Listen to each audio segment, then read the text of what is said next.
નમસ્તે વિદ્યાર્થી મિત્રો, ફરી પાછા એક વખત આપણે આજે ભેગા થયા છીએ. સંસ્કૃત સાહિત્યના વિશાળ એવા પટ પર આજે આપણે વેદ અને ઉપનિષદના સંદર્ભની વાત કરીશું. ખાસ કરીને હાયર એજ્યુકેશનની અંદર એસવાય અને ટીવાયના વિદ્યાર્થીઓને માટે પ્રત્યેક યુનિવર્સિટીએ વૈદિક સાહિત્યનો ઇતિહાસ અને સંસ્કૃતિ અને તે અંતર્ગત ઉપનિષદનું અધ્યયન યોગ્ય ગણ્યું છે કે માન્ય ગણ્યું છે.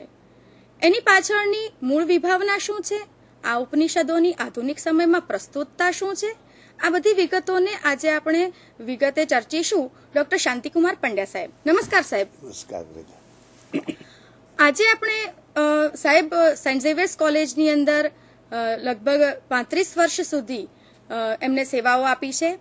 એમનું કાર્ય પુસ્તકો રૂપે આપના સુધી અનેક વખત પહોંચેલું જ છે, એટલે તેમના સીધા સંપર્કમાં આજે આવવાનો પહેલો આપને મોકો મળ્યો છે એ આપનું સૌનું સદભાગ્ય કહી શકાય.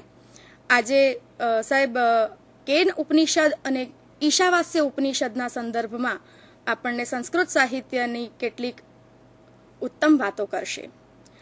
સાહેબ, ઉપનિષદ એટલે ઉપ વત્તા ની વત્તા સદ એમ મનાયું છે, એટલે આ સિવાયના કોઈ બીજા અર્થો અભિપ્રેત ખરા? આમ તો પ્રચોદાબેન, તમે જેમ કહ્યું છે તેમ ઉપનિષદનો અર્થ પાસે જઈને બેસવું, એટલે કે શિષ્ય ગુરુ પાસે જઈને બેસે, પોતાના મનની જે કંઈ મૂંઝવણ હોય અથવા પોતાની જે કંઈ જિજ્ઞાસા હોય તે પ્રગટ કરે અને એના જવાબમાં ગુરુ જે કંઈ કહે વળી પાછો શિષ્ય એમાંથી કંઈક બીજો પ્રશ્ન ઊભો કરે અને એ રીતે ગુરુ શિષ્ય વચ્ચે જે સંવાદ ચાલ્યા કરે એને આપણે ઉપનિષદ માનીએ છીએ. પણ ઉપનિષદના બીજા પણ બે અર્થો પ્રાપ્ત થાય છે જે કદાચ વિદ્યાર્થી મિત્રોને માટે બહુ જાણીતા નથી. એક તો આ શંકરાચાર્યજીએ તૈત્તરીય ઉપનિષદમાં જે સદ ધાતુ છે એ સદ ધાતુના 3 અર્થ આપ્યા છે: વિશરણ, ગતિ અને અવસાદન. તો અવિદ્યાનું એમાં વિશરણ થાય છે, અવિદ્યાનો નાશ થાય છે, કારણ કે એમાં જે પરમ તત્વ છે એનું જ્ઞાન આપવામાં આવે છે. વળી એનો ગતિ એવો અર્થ આપણે જ્યારે લઈએ ત્યારે એ બ્રહ્મ તરફ ગતિ કરાવે છે જીવને. તો એ બ્રહ્મ તરફની ગતિને કારણે પણ સદ કહ્યું છે. જ્યારે ત્રીજો જે અર્થ છે અવસાદન, એટલે જે દુન્યવી દુઃખો છે, આધિ વ્યાધિ અને ઉપાધિ છે, જન્મ મૃત્યુનું જે ચક્ર ચાલ્યા કરે છે એ બધાને એ શિથિલ બનાવે. અવસાદન એટલે શિથિલ બનાવે, એ દુઃખોને ઓછા કરે, માટે પણ એને ઉપનિષદ કહેવામાં આવે છે. આ રીતે એના 3 અર્થો શંકરાચાર્યજીએ આપ્યા છે. એક શ્લોક પણ એનો એ પ્રમાણે છે કે ઉપનિયેમ આત્માનમ બ્રહ્માભાસ્તદ્વયમ તતઃ નિહંતિ અવિદ્યામ તજ્જમ તસ્માદ ઉપનિષદ મતા. એ અવિદ્યાને લીધે જે ઉત્પન્ન થયેલું અજ્ઞાન છે એ ઉપનિષદના જ્ઞાનથી અથવા તો બ્રહ્મ વિદ્યાના જ્ઞાનથી નાશ પામે છે. એટલા માટે પણ એને ઉપનિષદ કહેવામાં આવે, એની યથાર્થતા છે. બરાબર છે સાહેબ. ખાસ કરીને ઉપનિષદની સંખ્યા બાબતે હંમેશા મતભેદ પ્રવર્તતો રહ્યો છે.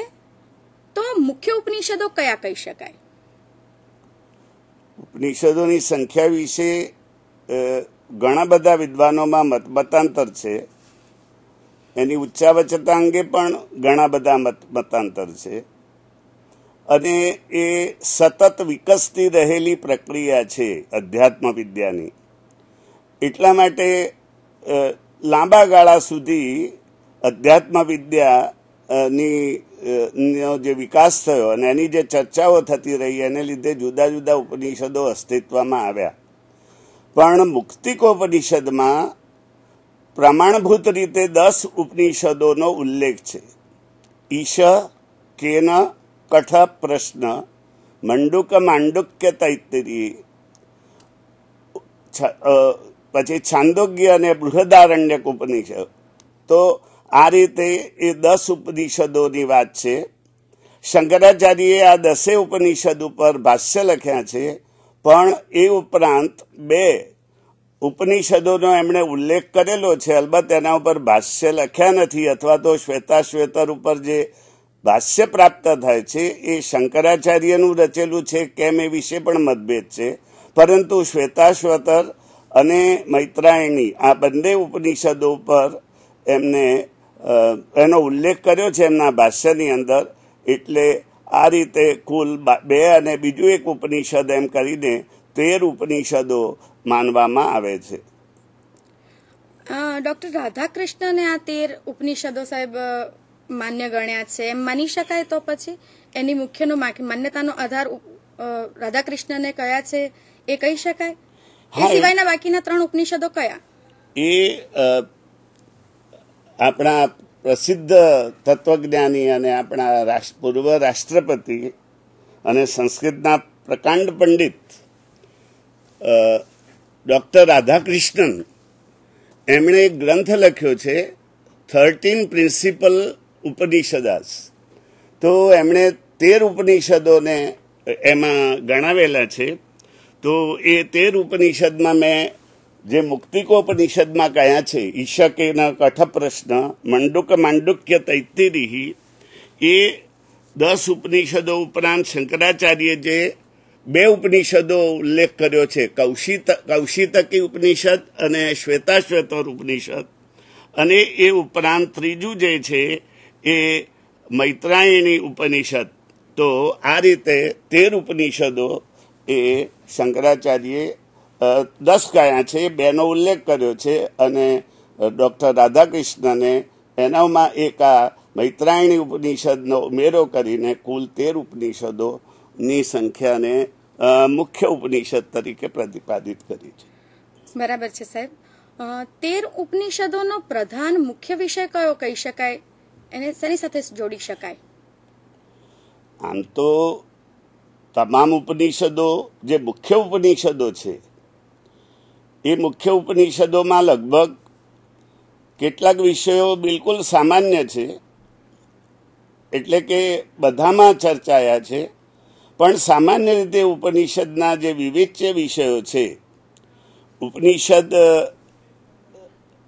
જેની ચર્ચા કરે છે એમાં 3 વસ્તુઓ મુખ્ય છે: જીવ, જગત અને ઈશ્વર. એટલે કે ઈશ્વરનો જીવ સાથેનો સંબંધ, આત્મા એ જ પરમાત્મા, અને ઈશ્વરે જે આ જગત સર્જ્યું છે એવા સંકલ્પમાંથી કે એકોહમ બહુશ્યામ, હું એક છું અનેક થાઉં. તો એ જગતની ઉત્પત્તિ, એ જે દ્રશ્યમાન જગત, અને દ્રશ્યમાન જગત છે એ સાચું છે, મિથ્યા છે, વગેરે ઘણી બધી બાબતો આ 3 એના મુખ્ય વિષયો છે. પણ આ 13 ઉપનિષદોમાં ખાસ કરીને આપણું જે તત્વજ્ઞાન છે, ભારતીય તત્વજ્ઞાન, જેનો પર્યાય છે વેદાંત, વેદોના અંતભાગમાં એ રચાયા. એટલે કે બ્રાહ્મણો પછી આરણ્યકો, વેદો પછી બ્રાહ્મણો, બ્રાહ્મણો પછી આરણ્યકો, અને પછી આવ્યા ઉપનિષદો. અલબત્ત એ અર્થમાં એને વેદાંત કહેવા વિશે પણ કેટલાક વિદ્વાનોએ પ્રશ્નો ઉભા કર્યા છે. અને આમ જોઈએ તો આપણો આજનો જે અધ્યેતવ્ય વિષય છે ઈશોપનિષદ, એ ઈશોપનિષદ પોતે એક વેદનો જ ભાગ છે. એટલે વેદાંત એવો અર્થમાં એ છે કે જે આપણે ત્યાં તત્વજ્ઞાનની પરંપરા વિકસી, વર્ષો સુધી એ વિકાસ પામતી રહી. ઋગ્વેદની અંદર બહુદેવતાવાદમાંથી એકેશ્વરવાદ તરફ ગતિ થઈ. પછી યજ્ઞ સંસ્થાને દૃઢીકૃત કરવાને માટે જે ચર્ચાઓ મીમાંસા થઈ, એ અને એમાંથી જે તત્વજ્ઞાન બરાબર વિકસ્યું, એ બધું જ વેદો, બ્રાહ્મણો, આરણ્યકો અને ઉપનિષદોમાં એના નિચોડ રૂપે રજૂ કરવામાં આવ્યું. એટલે એ અર્થમાં ઉપનિષદોએ એને છેલ્લી મોહર મારી, એટલે એને આપણે વેદાંત કહીએ છીએ. અને એમાં આ જે વિદ્યા, અવિદ્યા, સંભૂતિ, અસંભૂતિ, જીવ જગત, ઈશ્વર, આ બધાની જે મીમાંસા છે એ મીમાંસા 13 ઉપનિષદોમાં છે. આમ તો ઉપનિષદોની સંખ્યા 108 છે, પણ બાકીના ઉપનિષદો જે તે દેવની અથવા જે તે દેવને કેન્દ્રમાં રાખીને અથવા દેવની શક્તિઓને કેન્દ્રમાં રાખીને ચર્ચા કરે છે. એટલે બાકીના જે ઉપનિષદો છે એને તાંત્રિક ઉપનિષદો કહેવામાં આવે છે. એમાં શૈવ, વૈષ્ણવ, શાક્ત વગેરે સંપ્રદાયને સાથે સીધી રીતે સંકળાયેલા ઉપનિષદો છે. પણ આ ઉપનિષદોમાં ખરેખર ભારતીય તત્વજ્ઞાન જે છે એ ભારતીય તત્વજ્ઞાનને વિગતે નિરૂપ્યું હોવાને કારણે એને મુખ્ય ઉપદેશ કહેવામાં આવે છે, અથવા તો મુખ્ય ઉપનિષદ તરીકે એની ગણના થાય છે. બરાબર છે સાહેબ. શીર્ષકની દ્રષ્ટિએ જોઈએ તો ઈશાવાસ્ય ઉપનિષદ અને કેન ઉપનિષદમાં શું સામ્ય છે સર? સામાન્ય રીતે ઉપનિષદો વેદો સાથે પણ સંકળાયેલા છે, આરણ્યકો સાથે પણ સંકળાયેલા છે. તો કેટલાક આરણ્યકોને આધારે, કેટલાક બ્રાહ્મણ ગ્રંથોને આધારે કેટલાક નામો છે. પણ આ બે નામોનું વિશિષ્ટતા એ છે, એનું વૈશિષ્ટ્ય એ છે કે આ બંને ઉપનિષદોમાં જે પહેલો મંત્ર આવે છે એ પહેલા મંત્રનો પહેલો જે શબ્દ છે, ઈશાવાસ્ય ઉપનિષદમાં ઈશ શબ્દ આવે છે, અથવા તો ઈશાવાસ્યમ ઇદમ સર્વમ. એ ઈશાવાસ્યમ એટલે ઈશથી આ બધું અધિષ્ઠિત છે. અને કેનોપનિષદમાં કેને શીતમ પતતિ પ્રેષિતમ મનઃ, એમાં કેન શબ્દ છે. એ કેન એ આપણે ત્યાં ઋગ્વેદમાં જે કસ્મૈ દેવાય હવિષા વિધેમ, એ કોઈક જે પરમ તત્વની ખોજ ચાલી, એની જે ભવ્ય પરંપરા શરૂ થઈ, એ કેન એટલે કે કયું જે તત્વ છે એ આ દેહને, મનને, ઇન્દ્રિયોને બધાને પ્રવૃત્ત રાખે છે, બધામાં ચૈતન્ય પૂરે છે, અથવા તો કયું ચૈતન્ય તત્વ એવું છે કે જેને કારણે આ બધી ઇન્દ્રિયો કામ કરે છે, મન ઇન્દ્રિયો જે સંકેતો મોકલે છે એને ગ્રહણ કરે છે અને જીવાત્મા જેનો અનુભવ કરે છે. આ બધી બાબતો, એટલે આ બંનેનું સામ્ય એટલું છે કે બંને એ ઉપનિષદના પ્રથમ મંત્રના પ્રથમ શબ્દોને ગ્રહણ કરીને એને નામ આપવામાં આવ્યું છે. બરાબર છે સર. હવે ઉપનિષદોમાં જ્યારે આપણે વાત કરીએ તો એમાં શરૂઆતમાં આપણે શાંતિપાઠ જોઈએ છીએ, તો એનું કોઈ વિશેષ પ્રયોજન ખરું?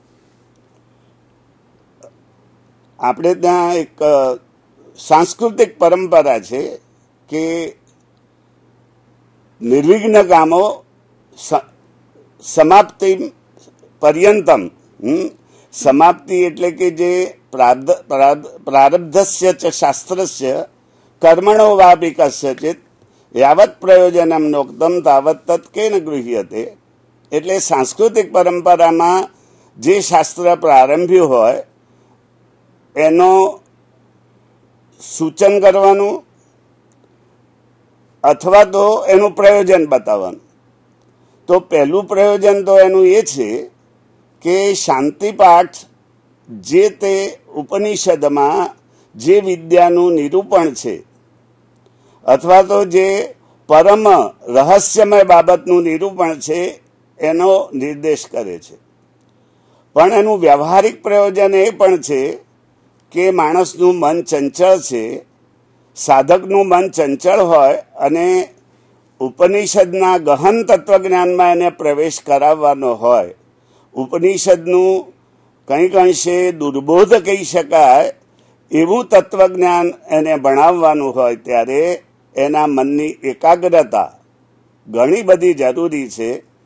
એટલે આપણે ત્યાં એમ માનવામાં આવતું હતું કે શાંતિપાઠ કરવાથી માણસનું જે વિક્ષિપ્ત થયેલું મન હોય, આમ તેમ ભટકતું હોય મન, જે વિષય છે એ વિષયમાં કેન્દ્રિત કરવામાં, એ વિષયમાં એકાગ્ર થવામાં મદદરૂપ થાય. એટલા માટે આપણા તમામ ઉપનિષદોના પ્રારંભમાં અને એના અંતે પણ એ શાંતિપાઠ કરવાની ખાસ પરંપરા શરૂ થયેલી છે.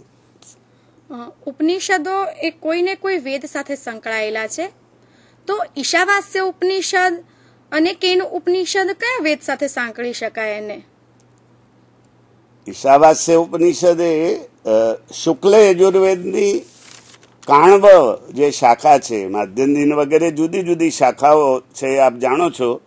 તો શુક્લ યજુર્વેદની જે કાણવ શાખા છે, એ કાણવ શાખા સાથે સંકલિત એવું એ ઉપનિષદ છે. અને એ કાણવ સંહિતા જે છે, અથવા કાણવ શાખાની જે સંહિતા છે, એ કાણવ શાખાની સંહિતાનો 40મો અધ્યાય એ જ ઈશાવાસ્ય ઉપનિષદ છે. એટલે મેં શરૂઆતમાં તમને કહ્યું કે ભલે આપણે એને વેદાંત કહેતા હોઈએ, પણ એ વેદનો જ એક ભાગ પણ છે. એટલે દાખલા તરીકે ઈશાવાસ્ય ઉપનિષદ એ વેદનો જ ભાગ છે. એ શુક્લ યજુર્વેદની આ જે કાણવ સંહિતા છે એનો જે 40મો અધ્યાય છે. એટલે આપણે એનો સીધો સંબંધ શુક્લ યજુર્વેદ સાથે છે. અલબત્ત યજુર્વેદ યજ્ઞપરક છે, અથવા યજુર્વેદમાં યજ્ઞનું મહત્વ છે, પણ ઈશાવાસ્ય ઉપનિષદમાં યજ્ઞ ઉપરાંત કર્મનું પણ મહત્વ કરવામાં આવ્યું છે, અને કર્મનું પણ ગૌરવ કરવામાં આવ્યું છે. એ બાબત નોંધપાત્ર છે. ઈશાવાસ્ય ઉપનિષદનું વિષય વસ્તુ સાહેબ ટૂંકમાં જણાવી શકો? આમ તો જેમ બધા ઉપનિષદો ચર્ચે છે તેમ ઈશાવાસ્ય ઉપનિષદ પણ જે પરમ તત્વ છે, જે ચૈતન્ય સ્વરૂપ તત્વ છે, એ ચૈતન્ય સ્વરૂપ તત્વ જે અનિર્વચનીય છે, એને એ નિર્ગુણ છે, નિરાકાર છે, સ્વસંવેદ્ય છે, એવા અનેક વિશેષણોથી સમજાવવામાં આવે છે. તો આ ઈશાવાસ્ય ઉપનિષદમાં પણ ખાસ આ 3 વિષયોને કેન્દ્રમાં રાખીને વિદ્યા, અવિદ્યા અને પરમ તત્વ, એ પરમ તત્વને અને એની વાત કરવામાં આવી છે. અને શરૂઆતમાં જે પરમ તત્વની નોંધ લેતા એમ કહ્યું છે કે આખું જગત ઈશાવાસ્યમિદમ સર્વમ યત કિંચ જગત્યાન જગત, આ જગતમાં જે કંઈ છે તે આ ઈશની સત્તાથી અધિષ્ઠિત છે. તો એક તો ઈશ્વરની સર્વોપરિતા અને ઈશ્વરનું સર્વવ્યાપકત્વ એ એના પ્રથમ મંત્રની પ્રથમ પંક્તિમાં જ કહ્યું છે. અને બીજી પંક્તિમાં ભારતીય સંસ્કૃતિનો અથવા તો હિન્દુ ધર્મનો જે મહાન સિદ્ધાંત છે, તેન ત્યક્તેન ભુંજીતા, એટલે ત્યાગીને ભોગવી જાણો. જેણે વિનોબાજીને એટલી બધી પ્રેરણા આપી કે એમણે ભૂદાન પ્રવૃત્તિનો ખ્યાલ એમનામાં, અને એ સૂત્ર એમણે સ્વીકાર્યું. મહાત્મા ગાંધીજી પણ આ પ્રથમ શ્લોકને માટે એમ કહેતા કે બીજું બધું સાહિત્ય લુપ્ત થઈ જશે, પણ ઉપનિષદનો આ પ્રથમ મંત્ર બચે તો પણ ભારતીય સંસ્કૃતિના સિદ્ધાંતો એ બચી જ ગયા છે એમ આપણે માની શકીએ. એટલે એમાં કહ્યું છે ત્યાગીને ભોગવો જાણો અને માગૃધ કસ્ય સ્વિધનમ. એના વિદ્વાનોએ 2 અર્થ કર્યા છે કે બીજાના ધનમાં નજર ન નાખો. તમે તમારી મહેનતથી કમાયેલું હોય, તમારી પ્રમાણિકતાથી જે પ્રાપ્ત કરેલું હોય, જે ધર્મ્ય હોય એ તમારું છે. તમારે અન્યના ધનમાં કોઈ અભિપ્સા કે લાલસા રાખવાની નથી. કેમ નથી રાખવાની? તો બીજા વિદ્વાનો માટે એમ પ્રશ્ન છે એમાં કે ધન કોનું થયું છે? કસ્ય સ્વિત ધનમ, ધન કોનું થયું છે તે તમારું થવાનું છે. એટલે આ રીતે પ્રથમ ઉપનિષદની અંદર જ ભારતીય તત્વજ્ઞાનના 2 બહુ મોટા સિદ્ધાંતો, એક તો ઈશ્વરની સર્વોપરિતા, ઈશ્વરનું સર્વવ્યાપકત્વ અને કર્મની અનિવાર્યતા અને આજીવન અનિવાર્યતા, આ બે બાબત એમાં મુખ્યતયા વિચારાઈ છે. પછી એમાં બીજા ઉપનિષદોની જેમ બ્રહ્મનું સ્વરૂપ એમાં દર્શાવ્યું છે, એની જે નિર્ગુણ અને નિરાકાર છે, એની અનિર્વચનીયતા છે, એનું એમાં નિરૂપણ છે. અને સાથે સાથે વારંવાર જે વેદાંતમાં પ્રયોજાતા શબ્દો છે, વિદ્યા, અવિદ્યા, સંભૂતિ, અસંભૂતિ, ક્યાંક એને માયા રૂપે, કોઈક જુદા જુદા શબ્દો, પણ સામાન્ય રીતે વેદાંતમાં એ વિદ્યા અને અવિદ્યા, તો એની ચર્ચા વિશેષ રૂપે કરવામાં આવી છે. પણ મારે મતે ઈશાવાસ્ય ઉપનિષદનો જે ભારપૂર્વકનો સંદેશ છે તે કર્મયોગનો છે, જે બીજા ઉપનિષદો કરતા એને વૈશિષ્ટ્ય આપે છે. કારણ કે બીજા ઉપનિષદો જ્ઞાનપરક અને સંન્યાસનું સમર્થન કંઈક અંશે કરનારા છે, જ્યારે આમાં જ્ઞાન અને કર્મ એ બંનેનો સમુચ્ચય કરવામાં આવ્યો છે. બરાબર છે સાહેબ. ઈશા ઉપનિષદમાં આવતા ખાસ વિદ્યા અવિદ્યા શબ્દ, સંભૂતિ અસંભૂતિ શબ્દો છે. મૂળતઃ આ કહેવા પાછળનું મૂળ પ્રયોજન અવિદ્યાથી વિદ્યા તરફ લઈ જવાનું, તો એ આપ સહેજ વધારે સ્પષ્ટ કરશો આ વિભાવના? ઉપનિષદ નો આ જે મંત્ર છે વિદ્યા અને અવિદ્યાને લગતો, એના વિશે ભાષ્યકારોથી માંડીને અર્વાચીન ચિંતકો અને અર્વાચીન અર્થઘટન કરતાઓએ જુદા જુદા અર્થ આપ્યા છે. લગભગ વિદ્યા અવિદ્યાના 17 થી 18 અર્થો વિદ્વાનોએ વ્યક્ત કરેલા છે. સમયાભાવે આપણે બધાની ચર્ચા તો નહીં કરી શકીએ, પણ કેટલાક જે વિદ્યા અવિદ્યાના વિશેના જે અર્થઘટનો છે, એમાં જે શંકરાચાર્ય, જેમનું ભાષ્ય ખૂબ પ્રમાણભૂત કરાય છે, એ શંકરાચાર્યએ વિદ્યાનો અર્થ આપ્યો અગ્નિહોત્ર વગેરે કર્મો. આપણી પરંપરાની અંદર રોજે રોજના કામોની અંદર અગ્નિને આહુતિ આપવાનું કામ એ મુખ્ય ગણાતું. આખી યજ્ઞ પ્રથા જે અસ્તિત્વમાં આવી, કે યજ્ઞને દ્રઢ કરાવવામાં આવી, એમાં પણ અગ્નિહોત્ર, અને અગ્નિહોત્ર એ લગભગ દરેક જણના ઘરમાં યજ્ઞશાળા હોય અને એમાં અગ્નિનું નિયમિત રીતે 3 વખત પૂજન થતું હોય, એવી એક આપણી ભવ્ય પરંપરા હતી. અને દરેક ગૃહસ્થ અગ્નિહોત્રી હોય એવી અપેક્ષા હતી. પણ એને આપણે યાજ્ઞિકી કર્મ કહીએ અથવા તો કર્મકાંડ સાથે સંબંધ હતો, ને શંકરાચાર્ય એ કર્મના બહુ સમર્થક નહોતા, એટલે એમને મતે અવિદ્યા એટલે અગ્નિહોત્ર વગેરે કર્મનું ગ્રહણ, અને વિદ્યા એટલે દેવતાનું જ્ઞાન, એટલે કે દૈવી, આ બધી દુન્યવી બાબતોથી ઉપરનું જે જ્ઞાન, તે વિદ્યા. આવો એક મોટો અર્થ આપણે સમજી શકીએ. બીજા બધા આચાર્યોએ પણ પોતપોતાના મત પ્રમાણે, રામાનુજાચાર્યએ એમ કહ્યું કે અવિદ્યા એ કર્મ છે, અને ઈશ્વરનું અયથાર્થ જ્ઞાન એ પણ અવિદ્યા છે, અને વિદ્યા એ બ્રહ્મની ઉપાસના છે અથવા તો જ્ઞાન છે. રાધાકૃષ્ણન, જેમનો આપણે ઉલ્લેખ કર્યો, જે આપણા મહાન તત્વજ્ઞાની અને ચિંતક હતા, એમણે એમ કહ્યું કે અવિદ્યા એટલે નોલેજ ઇગ્નોરન્સ,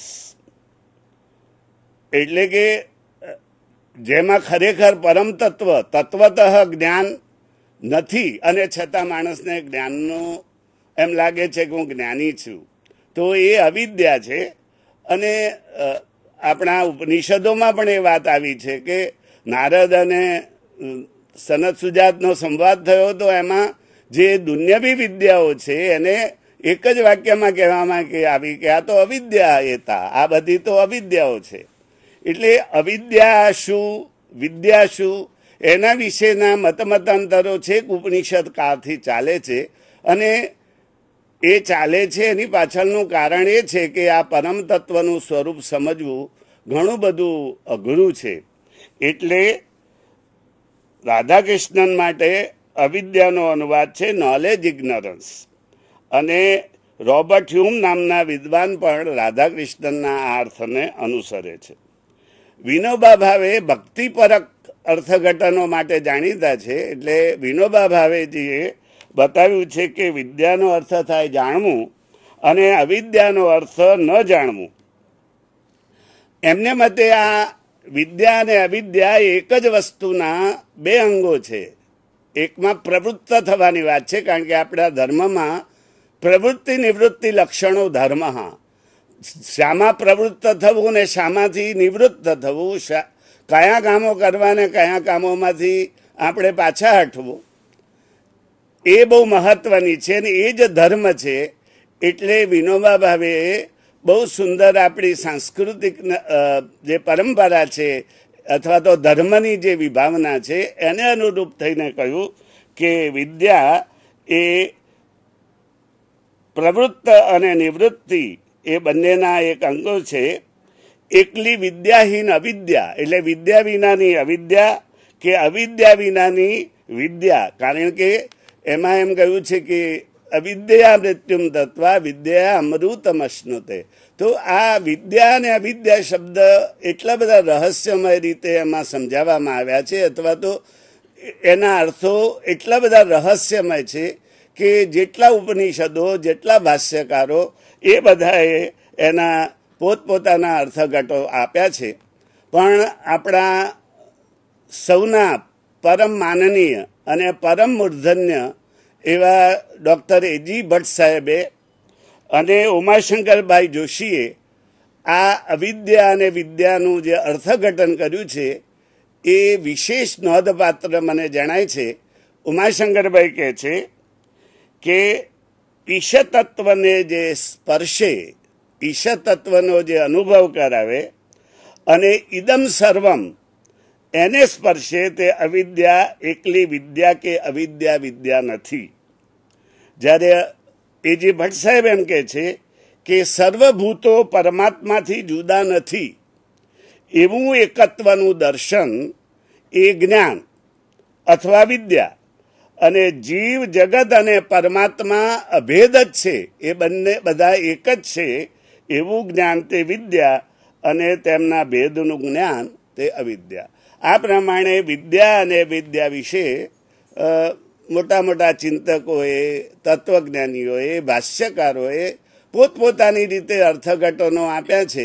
પણ આપણે વિદ્યાર્થીઓને સમજાય એવી બાબતમાં કરવું હોય તો એમ કહી શકાય કે જેનાથી ઇહ લોકની ના સુખ સગવડો વધે એવું જે જ્ઞાન છે, જે પ્રિય તરફ દોરી જાય છે તે અવિદ્યા છે. જ્યારે પરમ શ્રેયસ્કર હોય, જે મોક્ષ માર્ગ તરફ લઈ જાય, જે પરમ તત્વની ઓળખ આપે, જે આત્મતત્વને ઓળખાવે તે વિદ્યા છે. અલબત્ત આ વિદ્યા અને અવિદ્યાથી પણ પરમ તત્વ તો ઉપર છે એવું ઉપનિષદો કહે છે અને ગીતા પણ કહે છે કે આ જે ક્ષર અને અક્ષર પરમાત્મા છે એનાથી પણ જે પુરુષોત્તમ તો એ બંને અક્ષરાદ અતિતોહમ અને ક્ષરાદ અપી ઉત્તમોત્તમ. એટલે આ વિદ્યા અને અવિદ્યાથી પણ એક પરમ તત્વ છે મોટું, એની એમાં વાત કરવામાં આવી છે. એટલે એ રીતે આપણે વિદ્યા અને અવિદ્યાને સમજી શકીએ. બરાબર છે સાહેબ. હિરણમયન પાત્રેણ સત્યસ્ય આપીતમ મુખમ, એ જ્યારે વેદના ઈશાવાસ્ય ઉપનિષદનો મંત્ર છે, સાંપ્રત સમયમાં એની કેટલી પ્રસ્તુતતા છે? એ વાત પણ ઉપનિષદકારે બહુ જ સરસ રીતે મૂકી છે. જગતમાં પૈસાનું, કંચનનું, દાખલા તરીકે ભર્તુહરિજીએ કહ્યું કે સર્વે ગુણા કાંચનમ આશ્રયંતે. તો અહીંયા હિરણમય પાત્ર એ શબ્દ બહુ જ સૂચિતાર્થ એટલે બહુ સૂચક છે. દુન્યવી લોકોને અથવા તો ભોગવાદી જે પ્રકૃતિ છે, ભોગવાદી પ્રકૃતિના અને મોટાભાગના માણસો સ્વાભાવિક રીતે, કારણ કે માણસનું મન સ્વાભાવિક રીતે જ ભોગ અને સગવડો તરફ લોભાય તો એ હિરણમય પાત્ર એ આ બધા સુખ સાધનો મેળવવાનું એક સાધન છે અને એ દ્વારા જે સુખ સુગવડો પ્રાપ્ત કરવાનો એ જે દોડ ચાલે છે, જેને આપણા વિદ્વાનો અત્યારે અશ્વદોડ કહે છે, એવી અશ્વદોડની અંદર ખરેખર જે સમજવાનું તત્વ છે, જે જાણવાનું તત્વ છે, એ જાણવાનું તત્વ બાજુમાં રહી જાય છે. એટલે ઈશાવાસ્ય ઉપનિષદમાં એમ કહેવાયું છે કે હિરણમયેન પાત્રેણ સત્યસ્ય અપિહિતમ મુખમ. સત્ય એટલે જે વસ્તુ જાણવા યોગ્ય છે, જે જ્ઞેય છે, ખરેખર જેનું જ્ઞાન માણસને મોક્ષ અપાવે છે, એ આ હિરણમય પાત્ર જે છે એ અત્યારે આપણે ત્યાં કન્ઝ્યુમરિઝમનો બહુ મહિમા છે, ઉપભોક્તાવાદ ચાલે છે, સાથે સાથે કેમ કરીને ગ્રાહકો ઊભા કરવા એની એક સ્પર્ધા ચાલે છે. એટલે એ બધામાં જે જીવનનું સાર તત્વ છે, જીવનને જે ઉલ્લાસમય બનાવે છે, આપણે જાણીએ છીએ કે એને કારણે સમાજમાં ઘણો બધો તણાવ જોવા મળે છે. તો એ તણાવગ્રસ્તનું કારણ એ છે કે જે સાચું જે છે એમાં લોપ થયો છે, અથવા તો એ નિહિત જે છે, એ જે સત્ય જાણવું જરૂરી છે, એ આ બધા ભોગવિલાસને કારણે જાણી શકાતું નથી. એટલે કે છે હિરણમયેન પાત્રેણ સત્યસ્ય અપિહિતમ મુખમ. કેટલાક વિદ્વાનો ઈશાવાસ્ય ઉપનિષદના આ મંત્રમાં ભક્તિનો મહિમા જુએ છે કે એમાં ભક્ત આર્ત હૃદયે પ્રભુને પ્રાર્થના કરે છે, તત્વમ પુષન અપાવૃણુ. હે પુષાદેવ, તમે એ પાત્રને ખોલી આપો કે જેથી એની અંદર રહેલું સત્ય ધર્માય દૃષ્ટએ, મને સત્ય લાદે. ધર્મ મારો શું, મારે શું કરવું જોઈએ, મારે શું ન કરવું જોઈએ, આ સત્ય અને ધર્મ જો માણસને સમજાય તો માણસને મનની શાંતિ પ્રાપ્ત થાય. એટલે કે છે તત્વમ પુષન અપાવૃણુ સત્ય ધર્માય દૃષ્ટએ. સત્ય અને ધર્મનો એક દૃષ્ટિકોણ પ્રાપ્ત થાય. જીવનમાં સાચું શું છે અને ખોટું શું છે, કર્તવ્ય શું છે અને અકર્તવ્ય શું છે, એ માણસ જો એનો ભેદ કરી શકે. કારણ કે મનુષ્યની એ નબળાઈ છે, ઘણી વાર જાણે છે છતાં જાનામી ધર્મમ નચ મે પ્રવૃત્તિ, જાનામી અધર્મમ નચ મે નિવૃત્તિ. એટલે પ્રવૃત્ત શેમાં ન થવું જોઈએ એ પણ ઘણી વખત એને ખબર હોય છે, તો પણ એ પ્રવૃત્ત થયા વિના રહી શકતો નથી. કારણ કે કોઈક એક ઇનવિઝિબલ હેન્ડ, એક અદૃષ્ટ હાથ, એટલે કે છે કેનાપી દૈવેન હૃદય સ્થિતેન યથા નિયુક્તોસ્મિ તથા કરોમી. એમ દુર્યોધનને નામે મુકાયેલું આ વાક્ય આમ તો માનવ માત્રની આ વ્યથા છે. એટલે સત્ય, જેને આપણે વિવેક કહીએ છીએ, સારું શું નરસું શું એનો વિવેક થાય, અને અસત્ય છે એ જો સમજાય અને એ રીતે એક ધર્મની દૃષ્ટિ આવે તો અત્યારનું જે જગત અશાંત છે, જે છે, એ મહદઅંશે શાંત થાય. એ આપણા આધુનિક યુગની જે આવશ્યકતા છે કે આધુનિક યુગમાં જે ભ્રષ્ટાચાર ચાલે છે, જે ટૂંકા માર્ગો ધન પ્રાપ્તિ માટે લેવાય છે, એને કારણે સત્યને છાવરવામાં આવે છે. એ અર્થમાં પણ એ સ્થૂળ અર્થ પણ છે અને પેલો આધ્યાત્મિક અર્થ પણ છે. બરાબર છે. કેનોપનિષદની અંદર આવતો કેન શબ્દ એ શેનો દ્યોતક છે? આમ તો મેં શરૂઆતમાં જ્યારે શીર્ષક આપણે જાણતા હતા ત્યારે કહ્યું છે કે કેન એક એવું પરમ તત્વ, એક એવું ચૈતન્ય તત્વ. માણસ ઋગ્વેદની અંદર અનેક દેવતાઓની પૂજા કરી, પણ એમ કરતા કરતા ચિંતકોને, આપણા દ્રષ્ટાઓને, આપણા મહર્ષિઓને એમ લાગ્યું કે ના, બધા આખું જગત જે ચાલે છે એની પાછળ કોઈ એક પરમ તત્વ કામ કરતું હોવું જોઈએ. અને એ દેવની શોધ અથવા તો એ પરમ તત્વની શોધ શરૂ થઈ. અને એમાં ઋગ્વેદની અંદર જે થયું કે કસ્મય દેવાય હવિષા વિધેમાં, કયા દેવ છે જેની અમે હવીથી પૂજા કરીએ. તો આ જે પરમ તત્વની ખોજ એ આપણો ભારતીય સંસ્કૃતિનો અને ખાસ કરીને ઉપનિષદોનો જે પ્રિય વિષય છે, એ ઉપનિષદના પરમ તત્વને ઇંગિત કરે છે. એ પરમ ચૈતન્યમય છે, કારણ કે અજ્ઞાનના વાડામાં અથવા અજ્ઞાનના ક્ષેત્રમાં ઘણી બાબત આવે છે. દાખલા તરીકે માણસ દેહને સર્વ કંઈ માને છે, અથવા દેહનો અધ્યાસ શંકરાચાર્ય જે કહે છે કે જે આત્માના બદલે માણસ પોતાના દેહનો ધર્મ શું છે અથવા પોતાના દેહના ધર્મોને એ પોતાના ધર્મો માને છે. તો એ જે અધ્યાસ છે એ અધ્યાસ એ અવિદ્યા છે, એ ખરેખર પરમાર્થમાં નથી. તો એ સમજાવવા માટે આ જે મન, ઇન્દ્રિયો અને દેહ જેને કારણે પ્રવૃત્ત થાય છે, આંખો જેને કારણે દ્રષ્ટવ્ય જોઈ શકે છે, અથવા શ્રોત્ર જે શક્તિના પ્રભાવને કારણે સાંભળવાની શક્તિ પ્રાપ્ત કરે છે, એવું પરમ તત્વ કહ્યું છે. એ કેનોપનિષદમાં કેન દ્વારા સૂચવાયું છે. એટલે કે છે કેને શીતમ પતતિ પ્રેષિતમ મન. સૌથી પહેલું મહત્વનું મન છે, એટલે એને મનની વાત કરી છે. કારણ કે આપણો ગીતાનો પણ સિદ્ધાંત છે, મન એવ મનુષ્યાણામ કારણમ બંધ મોક્ષયો. મન જ બંધન અને મોક્ષનું કારણ છે. એટલે સર્વપ્રથમ મનની વાત કરી છે અને પછી ઇન્દ્રિયોની વાત કરી છે કે આ ઇન્દ્રિયો જે ગ્રહણ કરે છે વિષયોનું, એ ઇન્દ્રિયો વિષયોનું ગ્રહણ પણ એ પરમ તત્વના પ્રભાવના લીધે જ કરે છે. જેમ પંખો છે, પણ પંખામાં ગતિ તો આવે છે ઇલેક્ટ્રિસિટીથી, એમ આ બધી જે ઇન્દ્રિયો પ્રવૃત્તિ રદ થાય છે તે આ પરમ તત્વ અથવા તો પરમ ચૈતન્યના પ્રભાવથી. એટલે કેન દ્વારા એ જે પરમ તત્વ છે, જે સર્વોચ્ચ સત્તા છે અથવા સર્વોચ્ચ એવું જે સત તત્વ છે, સચ્ચિત આનંદ છે, એનું સૂચન થયેલું છે. સાહેબ, કેન ઉપનિષદમાં એના 3જા ખંડમાં ઉમા હેમવતીનું આખ્યાન આવે છે.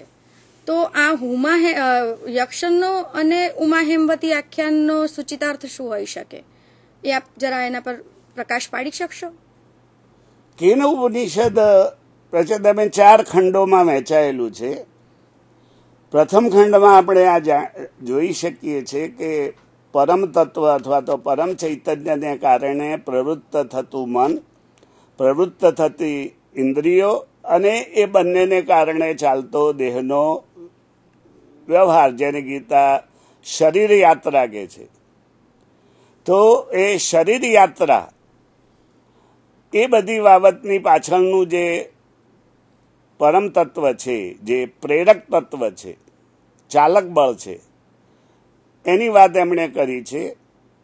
અને બ્રહ્મનું સ્વરૂપ આપણે ત્યાં તત્વજ્ઞાનમાં પ્રાચીન કાળથી જ ઉપાસના અંગેના 2 માર્ગો બહુ જ જાણીતા રહ્યા છે.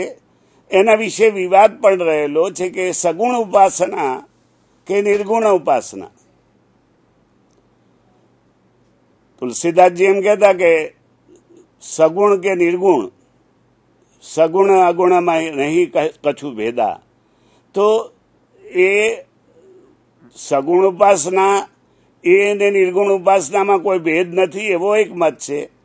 જ્યારે કેટલાક એમ કે છે કે ભાઈ સગુણ ઉપાસના એ તો માત્ર સાધન છે અને એમાં કર્મ જરૂરી છે. આરુરુક્ષોર મુનેરિયોગમ કર્મ કારણમ ઉચ્યતે.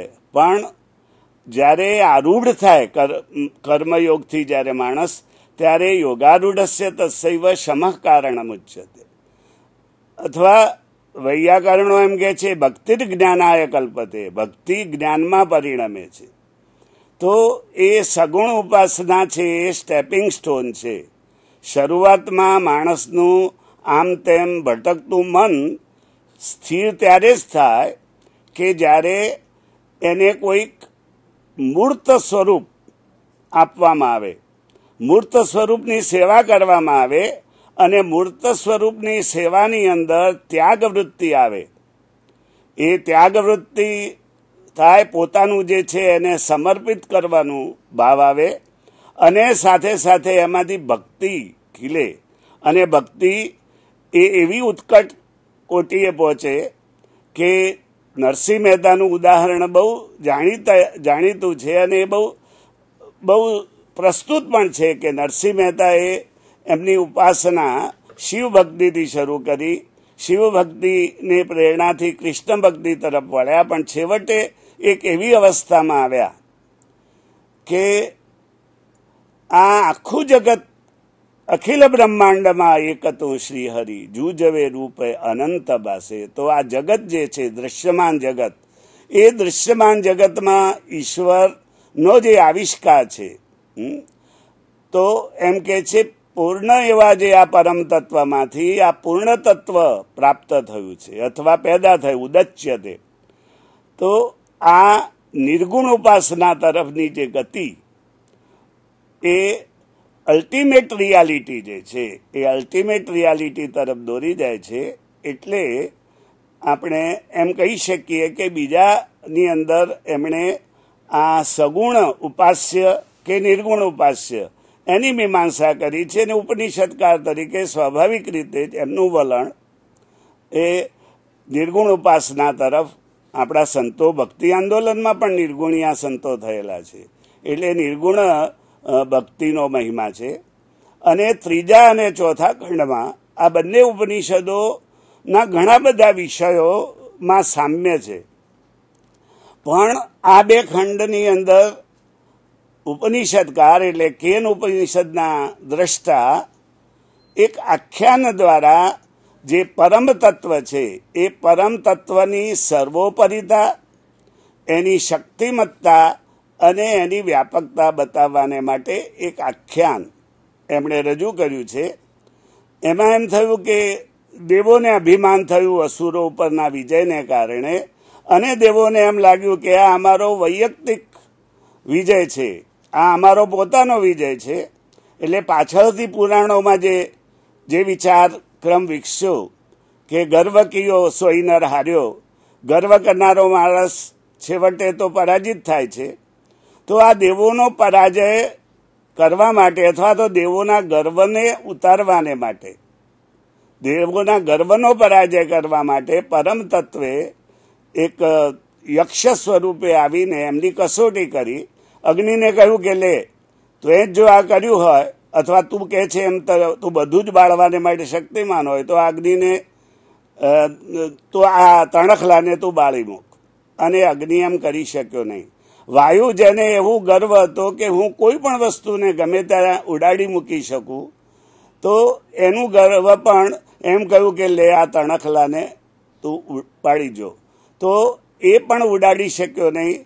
ત્યારે છેવટે એમનો જે મુખિયા હતો ઇન્દ્ર, એ ઇન્દ્રે આવીને આ યક્ષને પૂછવાનું પસંદ કર્યું કે તમે છો કોણ? આવું આટલી બધી અપર્યાપ્ત સત્તા, અમારા પણ દેવોની પણ ઉપર શાસન કરે એવી જે સત્તાવાળા તમે છો કોણ? પણ એમ કહે છે કે ઇન્દ્રને તો એમણે દર્શન પણ આપ્યા નહીં અને યક્ષ ત્યાંથી અંતર્ધાન થયો. અને ત્યાં એક દેવી ઉમા, જે પાર્વતી પુત્રી તરીકે પુરાણોમાં જાણીતા છે, એ હેમવતી, અને એમણે આવીને એમ કહ્યું કે આ એક પરમ તત્વ છે, આ જે યક્ષ હતું એ જ પરમ તત્વ છે, એ જ પરમ શક્તિશાળી છે અને એમાંથી તમને પણ શક્તિ પ્રાપ્ત થાય છે. અને આ તત્વ સર્વત્ર વ્યાપ્ત છે. એના જ આધિપત્યમાં આખા જગતનો વ્યવહાર ચાલે છે. અને આપણા વેદોએ તો એને યજ્ઞ, એક પ્રકારનો મોટો સૃષ્ટિનો યજ્ઞ ચાલે છે. પુરુષ સૂક્તમાં એમ કહ્યું યજ્ઞેન યજ્ઞમય જંત દેવા. તો એ દેવોને પણ એ યજ્ઞ કરવો પડે અને ઈશ્વરનું જે સર્વોપરિત્વ છે એ સ્વીકારવું પડે. આ બાબતે ઉમા અને હેમવતી આખ્યાન દ્વારા વ્યક્ત થયું છે. અને એનો સાર એ છે કે માણસે કે દેવોએ પણ આ સૃષ્ટિના સંચાલનના વિશે કોઈ પણ પ્રકારનો ગર્વ કરવો ન જોઈએ. એટલું જ નહીં, માણસ જો સાચું જાણે, કેનોપનિષદનો આ સંદેશ છે કે જે સાચું તત્વ જાણે તે સારું છે, પણ જો એ ન જાણે તો મહતી વિનષ્ટિ, એમાં મોટો વિનાશ રહેલો છે. અને માટે માણસે સત્યનો જ આગ્રહ રાખવો જોઈએ અને સત્ય જાણવાનો જ પ્રયત્ન કરવો જોઈએ. બીજા પ્રપંચોથી બચવું જોઈએ. સર, આપે અમારી વચ્ચે આવી અને આટલું સુંદર રીતે સગુણ ઉપાસના, નિર્ગુણ ઉપાસના, કેન ઉપનિષદ, ઈશાવાસ્ય ઉપનિષદ, આવા વિવિધ વિષયોને આપે ખૂબ સુંદર રીતે ચર્ચા છે. અમે આપનું ખૂબ આભારી છીએ સર. અને આ રીતે વિદ્યાર્થીઓને માટે પણ ઉપયોગી એ વિષય વસ્તુઓ વિદ્યાર્થીઓએ નોંધી લીધી હશે. હવે આપણે અહીંયા કાર્યક્રમ પૂર્ણ કરીએ છીએ.